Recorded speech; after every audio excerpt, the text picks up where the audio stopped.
بسم الله الرحمن الرحيم. الرحمن علم القرآن خلق الإنسان علمه البيان. الشمس والقمر بحسبان والنجم والشجر يسجدان.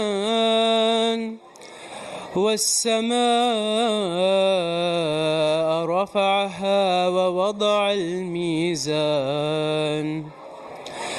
ألا تطغوا في الميزان وأقيموا الوزن بالقسط ولا تخسروا الميزان. والأرض وضعها للأنام فيها فاكهة والنخل ذات الأكمام والحب ذو العصف والريحان. فبأي آلاء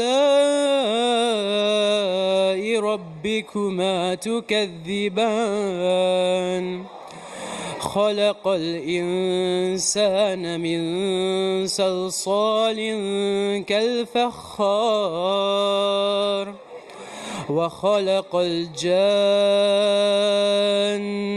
من مارج من نار.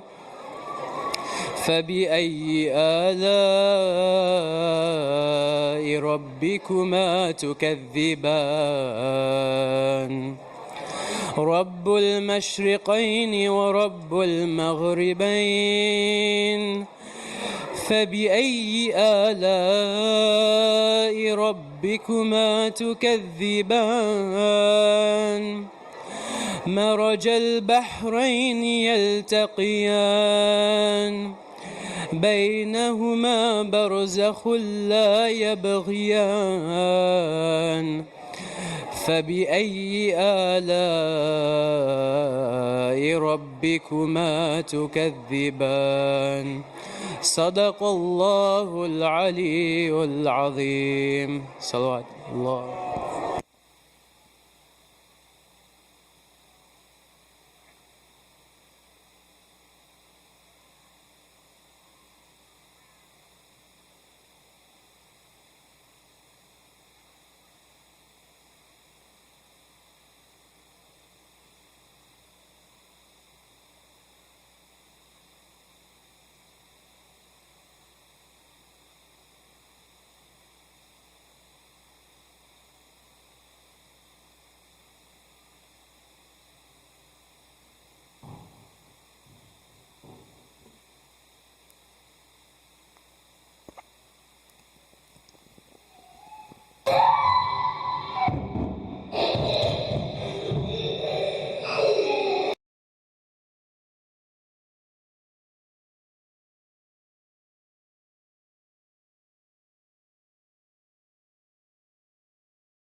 Requested for all of your marhumin and marhumat, all of the marhumin and marhumat, all the shuhada of Islam.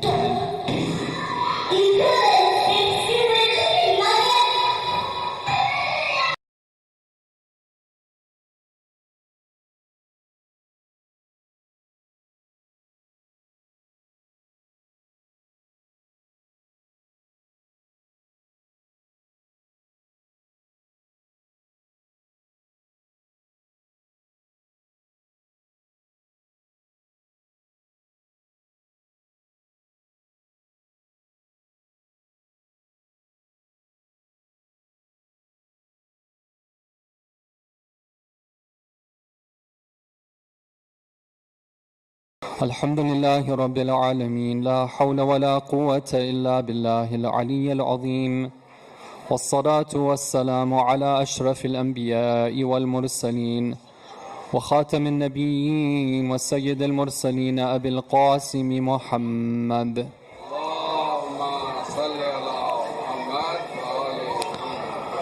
وعلى آل بيته الطيبين الطاهرين المعصومين. Brothers and sisters, it's the month of Ramadan, it's the month of Quran. The topic that, inshallah, I've chosen to deliver a series of talks on has to do with the Quran and one of the topics of the Quran. In hadith, we're told that whenever somebody spends time with the Quran, they gain something and they lose something. Whenever somebody spends some time with the Quran, they gain something and they lose something. They lose some of their spiritual blindness and they gain some of their spiritual guidance. And in this month, when we're spending time with the Quran, inshallah we're getting a lot of reward even for one ayah of the Quran, but the question is, how much guidance are we getting from it? And how can we get guided from the Quran? Month of Ramadan is an opportunity for us to become better, for us to become purer, for us to help others, our family members, our community become better. How can we use the Quran to become better and to help other people become better? So for that reason, I've chosen the topic of what is known as Ulul Albāb. This is a term, for those of you who are familiar, you're reading the Quran, you've come across this term before, Ulul Albāb. Because Allah Ta'ala mentions it somewhat frequently in the Quran. Who are Ulul Albāb? They are the people who possess the pure intellects.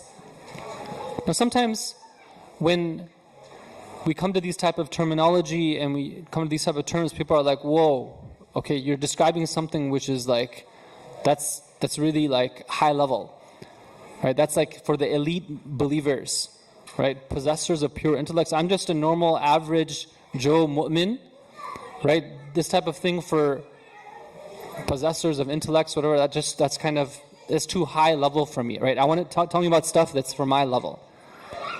But I want to say here that Ulul Albāb is something which is, again, Allah mentions it frequently in the Quran, and in many verses He says, وَمَا يَتَذَكَّرُ إِلَّا أُولُو الْأَلْبَابِ. He says that everything that the Quran mentions, it's only going to be noticed and be acted upon by this group of people, Ulul Albāb. Meaning that there's a lot of people who read the Quran, who open it, they go through it, maybe they memorize it, they recite it beautifully, they read it.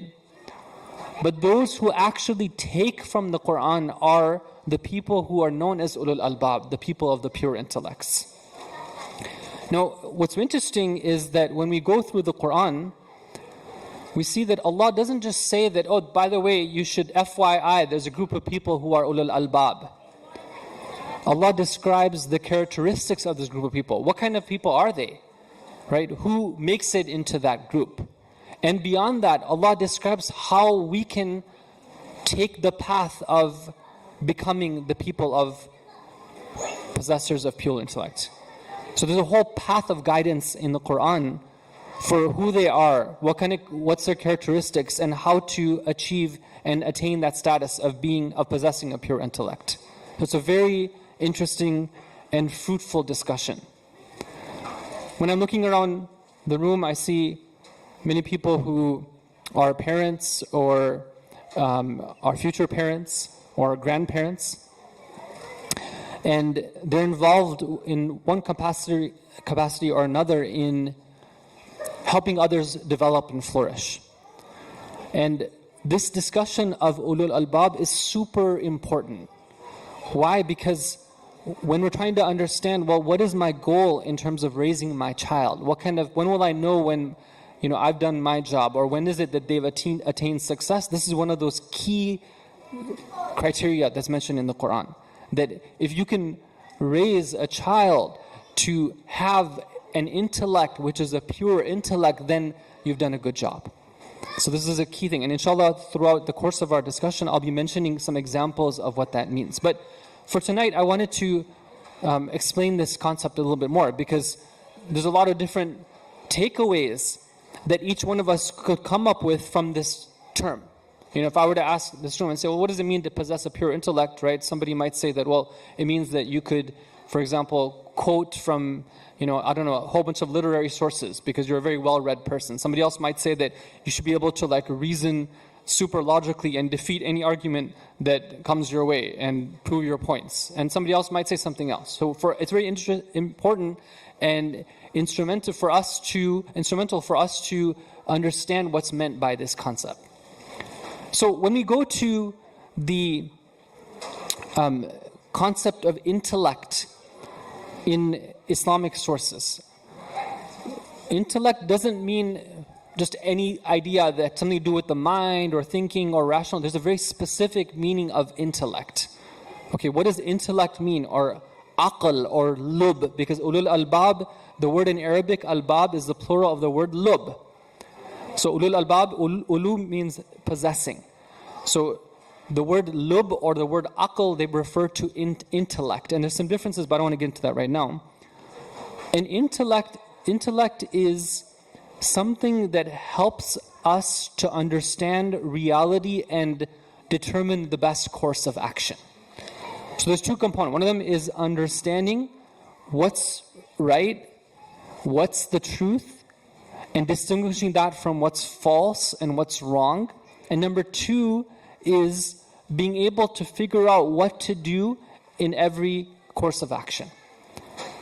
And this concept of having that ability to understand the truth and to be able to act on it and decide what to do is something which is very highly praised in the Quran and in the traditions of the Ahlul Bayt. And I'm going to give a couple of examples because they will really help us, inshallah, to understand this concept in a deeper way. So there's one hadith narrated from Imam Ali alayhi salam where he says that one time Jibreel alayhi salam came to Nabi Adam. And Nabi Adam, this is in Al-Kafi, and Nabi Adam, he says to him, Adam, I have been commanded to offer you the choice of one of three traits. You get to choose, right? You only get one of them, but all three of them are at your disposal. What are those? Nabi Adam asked him, and Jibreel answered, they are, number one, intellect, number two, decency, and number three, devotion. Now, what does that word mean? Intellect, decency, and devotion. Intellect is the ability to recognize the truth and then make choices according to that. Decency is what? Decency or haya, right? Let's think about it in a broader sense. Decency, if you think about what does it mean to be a decent person, it means that whenever you have the possibility of falling into something bad or evil, you stay away from it. Right? You recoil from the idea of doing something bad or something which is evil. That's decency. And devotion is when there's something which is good or you think that it's good, right? You go for it. Okay, now just if I know that some people in this room are readers and they like to study and they want to get deeper knowledge of Islam. So I wanted to just take a moment here to mention a book which is known as the commentary on Al-Kafi, the book of Intellect and Foolishness. And it is by the Islamic Text Institute and authored by Sheikh Rizwan Arastu and a group of scholars. It's an excellent resource, and if you're interested in this topic, you can refer to that. Anyhow, Nabi Adam is presented with this choice, and Nabi Adam says that I choose the intellect.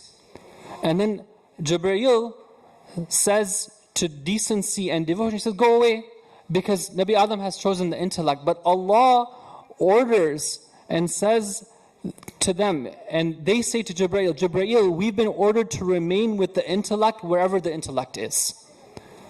Okay, meaning what? Meaning that, let's talk about practical examples here. Okay, there are times when there are people who are devoted to something. Okay, But because they don't have a strong intellect, their devotion actually leads them down the wrong path. Right? We have examples of this. For example, let's say I have a friend and I'm really devoted to my friend and I consider my friend to be pure goodness. And I'm devoted to them to the point where my friendship actually deviates me from the path of Allah. It happens. Right? So sometimes our devotion to something which we consider to be good can be a source of deviation for us. But if we have intellect, we say that, okay, well, is my friend a source of goodness in all cases? Right? Or is there a possibility that my friend can also be a source of deviance for me? And I'm always analyzing that with my intellect, and I understand at a certain point that what I think to be good is not good for me. It's actually bad. Okay, and there's other examples as well, where devotion can cause misguidance to somebody. Another, now when it comes to decency is staying away from what's bad, right? Maybe I think that something is bad, but it's not actually bad, right? And because my intellect is weak, I haven't been able to understand that. I'm stuck, and it happens all the time, right? Where I've been raised with a certain cultural understanding of what's right and what's wrong, and I haven't thought about it. I haven't thought about why I've kind of boxed this off and said this is a no man's land for me, right? But then if I were to ponder upon it, I'd realize that this is false. I've created some false barriers around this thing, and it happens, right? There are some people who maybe when it comes to certain religious practices, right? When it comes to certain types of ibadah, when it comes to certain wajibat, they're like, I'm there 90%, but this 10%, I can't do that. Why? Because culturally, that's not what we do. Okay, well, that's not what we do, meaning what, right? Is that Islam, or is that something coming from something else? Right? So this hadith is a beautiful hadith, right? It tells us something very strong. It's kind of like, that thing of like where, you ask a kid, you say that, okay, well, if you had any wish in this world, then what would you wish, right? And once the child, is smart enough, they say that I would wish to have an infinite number of wishes, right? So then it's like, okay, well, I can get anything taken care of, right? So here it's like the intellect is that thing where once you get that, then you get everything else as well, right? Being decent and being devoted is a very good thing, but only when it's coupled with the intellect. So that's one example. Please recite salawat ala Muhammad wa ali Muhammad.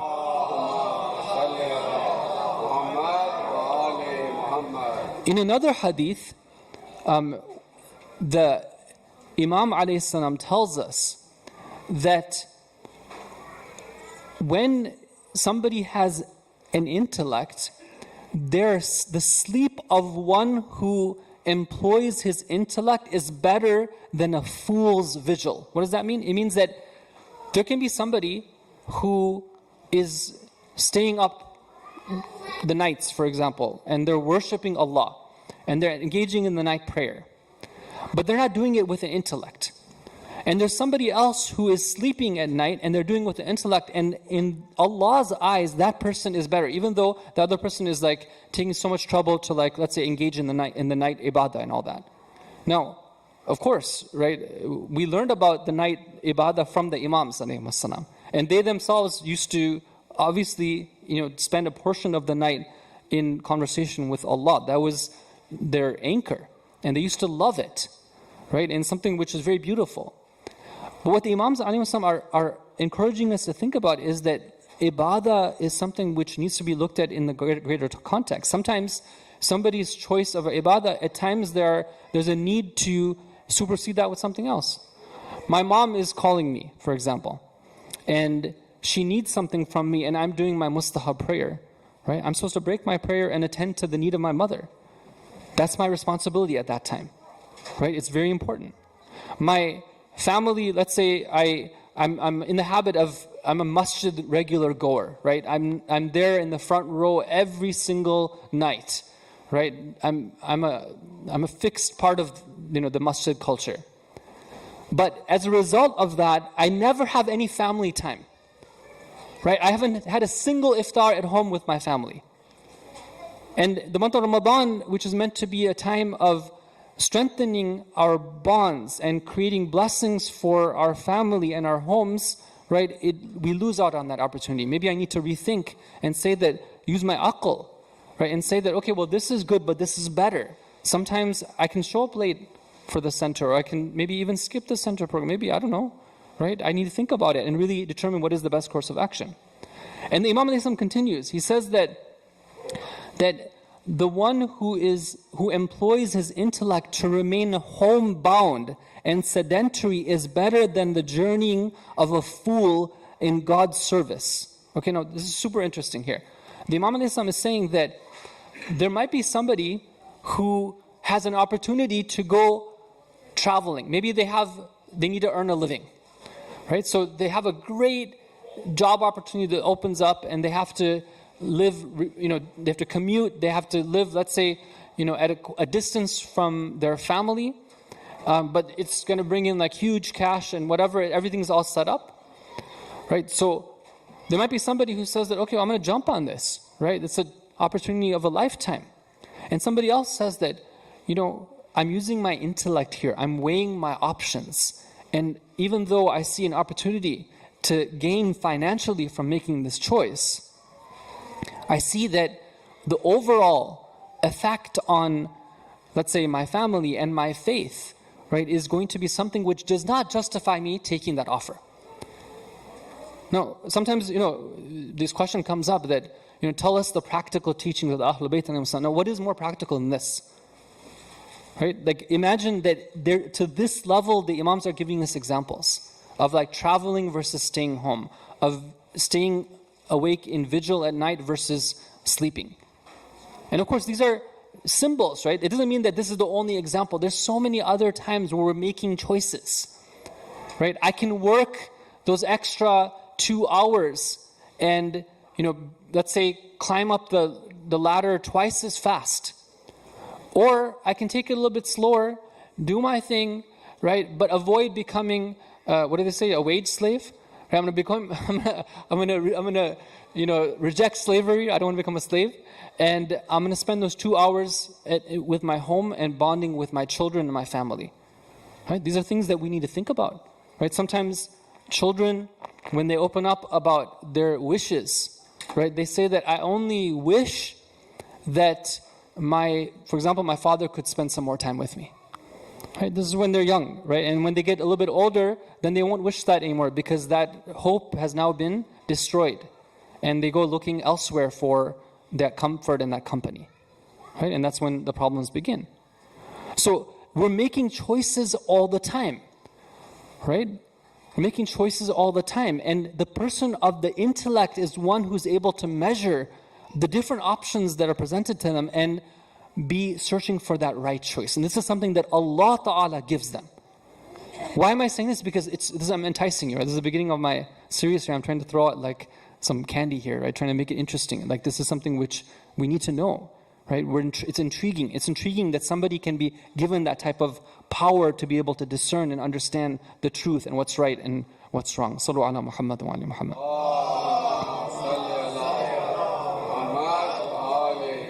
Now, I don't want to extend our discussion too long. I'm just going to be moving towards the last portion of my talk for tonight. And then, of course, inshallah, with the help of Allah, I want to continue. But I want to narrate a very interesting incident that took place in Islamic history that's narrated in our books of hadith, which relates to this topic of intellect. And it's going to help us to understand more.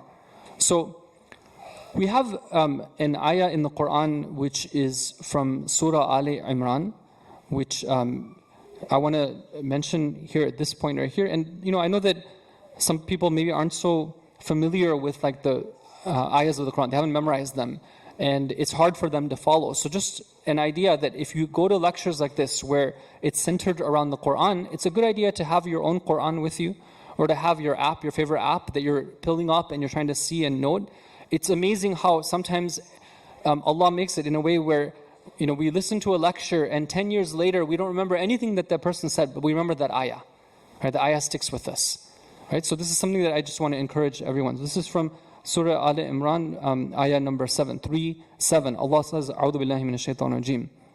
Huwa alladhi anzala alayka al-kitaba minhu ayatun muhkamatun hunna ummul kitab wa ukhra وأخر متشابهات فأما الذين في قلوبهم زيغ فيتبعون ما تشابه منه ابتغاء الفتنة وابتغاء تأويله وما يعلم تأويله إلا الله والراسخون في العلم يقولون آمنا به كل من عند ربنا وما يذكر إلا أولو الألباب. صدق الله العلي العظيم. Allah in this ayah, this is one of those really key ayahs of the Quran. Like if you're trying to understand how to approach the book of Allah, this is one of those ayahs you have to read, you have to study, you have to understand. Allah says that He is the one who has sent down to you this book. But the ayahs of this book fall into one of two categories. Either they are the ayatun muhkamat, they are the definitive verses. Meaning what? Meaning that the meaning, according to the great Mufassirin, the meaning of the ayah is very clear. Right? If you read it and you have a good understanding of Arabic language and you're trying to understand the truth, you will get the understanding of it. Okay?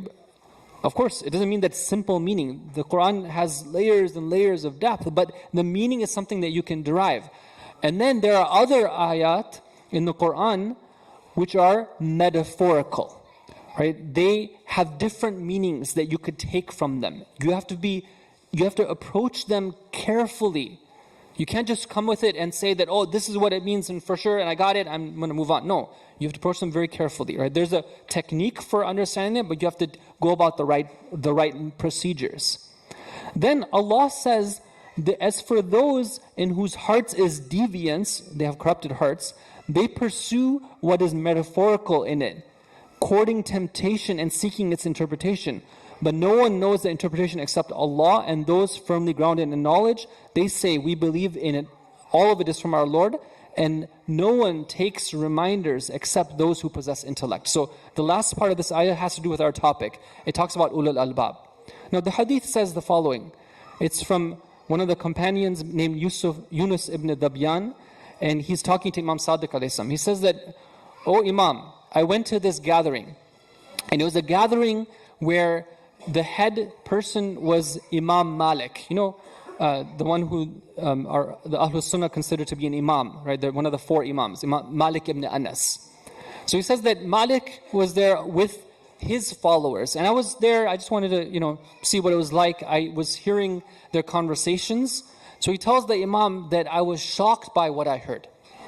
I heard that some of them were saying that Allah has a face just like human beings have faces. Right? Why do they say that? Because the Quran talks about wajhullah. فَأَيْنَمَا تُوَلُّوا فَثَمَّ وَجْهُ اللَّهِ in Surah Baqarah. Right? Wherever you turn, there's the wajh, the face of Allah. So saying that these people are saying that Allah has a face just like the faces. And there are others who say that Allah has two hands just like everyone else has two hands. Right? Why?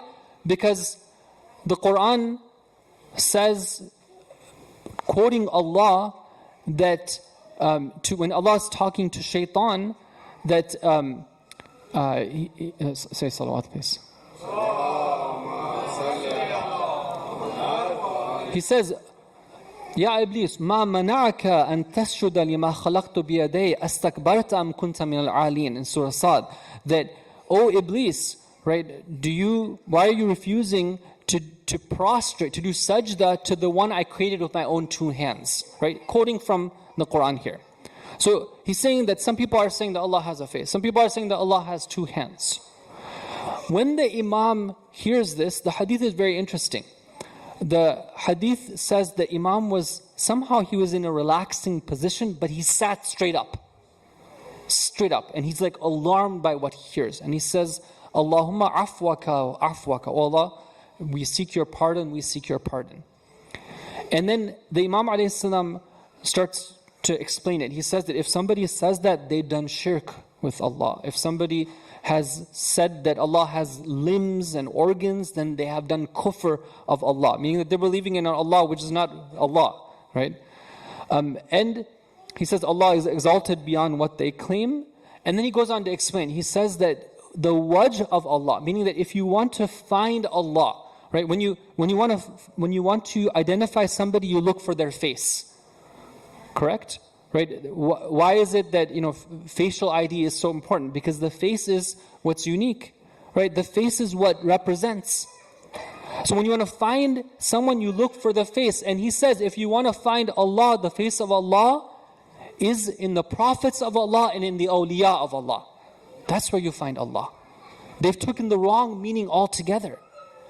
And then he says that when Allah is talking about creating with His own two hands, this is a symbolism for the power of Allah. Because Allah Himself talks about that in the Quran. He says, وَأَيَّدَهُمْ بِنَصْرِهِ. Ayyadahum is from the same word as yad in Arabic. Yad means hand. Ayyadahum means to lend them a hand, to give them a hand, literally. Right? But it's clear that when Allah is helping the Muslim armies gain victory, He's not like coming physically and giving them a hand. He's metaphorically aiding them and assisting them. So the Imam ﷺ then goes on to explain further, and then he switches the topic to talk about who are the people of the possessors of the pure intellect. Why? Because he sees that Yunus now understands how these people are deviated, but now he knows that Yunus wants to learn how to become the person who's not going to be deviated. How do I remain somebody who has that pure intellect? So what I want to just end the speech with here is this observation. Okay, and I want you, when we're talking about like intellect, right, it's important for us to be thinking, right? So if you put on your thinking cap and you ask yourself that, what was the error of the companions of Malik? Was their logic wrong? Right? And you ask yourself, you'll be like, okay, well, Quran says that Allah has a face. Right? And a face is like this is a face, that's a face, therefore Allah has a face. The Quran says that Allah has hands, and so Allah has hands, right? It makes a kind of logical sort of sense, right? If you look at the kind of just the form of it, the form of the logic is something which you could perhaps justify. But what's wrong here is not the form of the logic, right? It's that their sights were set so short and so shallow that they couldn't go beyond the literal meaning of the Quran into something deeper. So all they're operating is in that limited mindset, and the conclusions they're deriving are therefore very, very limited. And the Imam ﷺ comes and opens up a way of thinking about it which just, they couldn't even fathom. That what Allah is intending here is for you to be directed to the people who are mirrors of Allah's perfection and beauty. Right? It's something which is very beautiful, and it's a huge, powerful example for us, because sometimes we might be doing the same thing. We analyze things, we come to conclusions, but we do so with limited scope. Right? We're not considering different dimensions that will open up the way of our thinking. I'll give you a couple of examples. This is based on real conversations I had with people. Let's say that somebody has a grudge against somebody else. Okay, maybe for example, there's a child who, they had a strained relationship with their parent, and when they're older, they still have something in their heart about the way that they felt they were mistreated by that parent. Okay? Now sometimes, you see the logic that's here. What do? They say that, okay, I'm unhappy with the way that my parent treated me, and I know that my parent wanted me to do X, Y, Z. They were really keen on my being a practicing Muslim. They were really keen on my practicing in this way. But I want to get back at them. I want to show that I'm not happy with the way they treated me. So what am I going to do? Right? In spite of them, out of spite for what they did to me, I'm going to rebel. I'm not going to do what they want me to do. And take that. Right? And it's completely justified. Right? It's something which logically they've figured it out, and it's something that they're acting upon.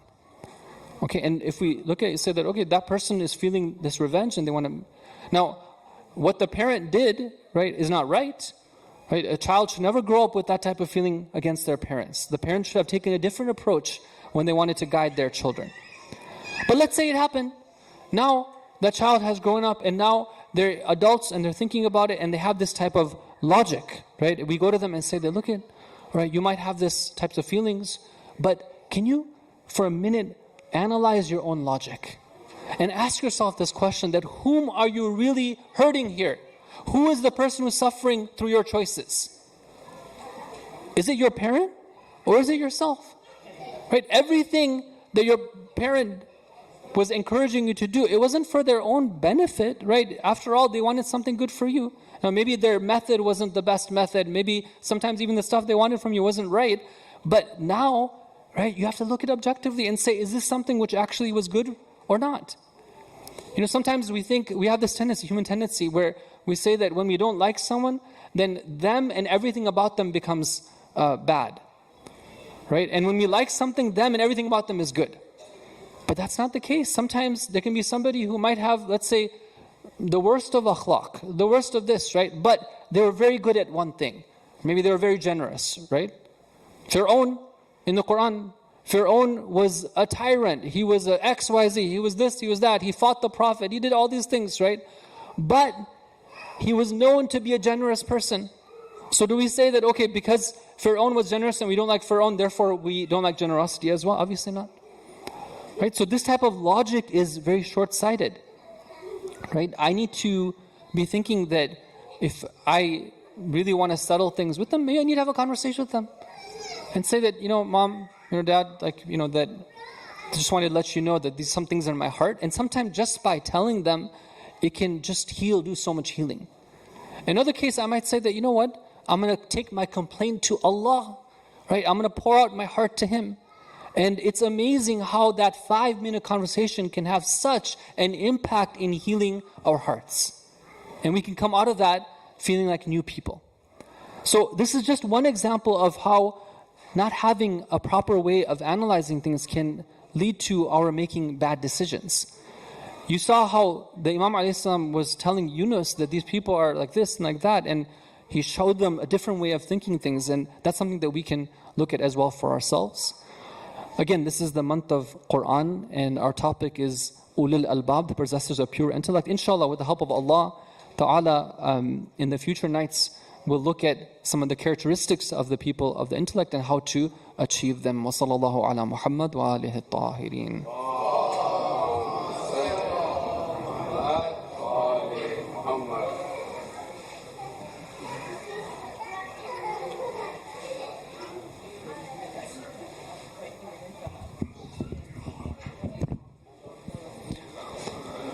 السلام عليك يا رسول الله السلام عليك يا أمير المؤمنين علي بن أبي طالب السلام عليك يا فاطمة الزهراء سيدة نساء العالمين السلام عليك يا حسن المجتبى السلام عليك يا أبا عبد الله السلام على الحسين وعلى علي بن الحسين وعلى أولاد الحسين وعلى أصحاب الحسين وعلى 9 المعصومين من ذرية الحسين السلام عليك يا مولانا يا صاحب العصر والزمان عجل الله تعالى فرجك وجعلنا من أعوانك وأنصارك ورحمة الله وبركاته.